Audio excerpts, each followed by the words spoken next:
জনগণ যাতে তার নিজের ভোটটা নিজে যথাযথভাবে দিতে পারে।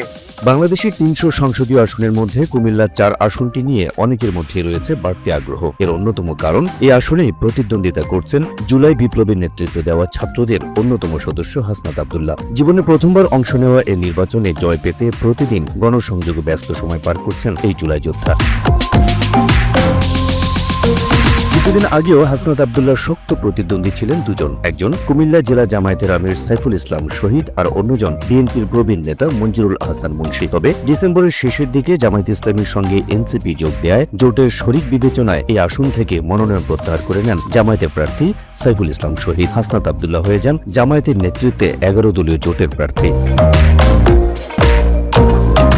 তবে এখন থেকে কুমিল্লার ৪ আসনটিতে হাসনাত আব্দুল্লাহর শক্ত প্রতিদ্বন্দ্বী হিসেবে আর কেউ অবশিষ্ট রইল না, কারণ ঋণ খেলাপি হওয়ায় এই আসন থেকে নির্বাচন করতে পারছেন না বিএনপির প্রার্থী মঞ্জুরুল আহসান মুন্সী। বৃহস্পতিবার মঞ্জুরুল আহসান মুন্সীর নাম খেলাপি ঋণের তালিকা থেকে বাদ দেওয়ার বিষয়ে হাইকোর্টের দেওয়া আদেশ স্থগিত করেছে চেম্বার আদালত। এর ফলে তিনি ঋণ খেলাপি হিসেবে চিহ্নিত থাকবেন এবং জাতীয় সংসদ নির্বাচনে অংশ নিতে পারবেন না বলে জানিয়েছেন সংশ্লিষ্ট আইনজীবীরা।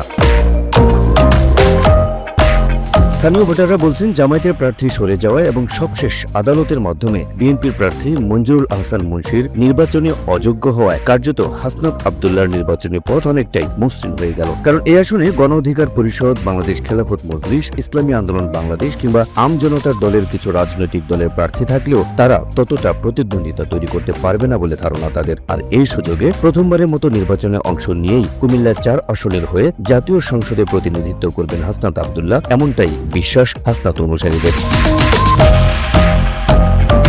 একটা পক্ষ চায় স্বাধীনতা, আর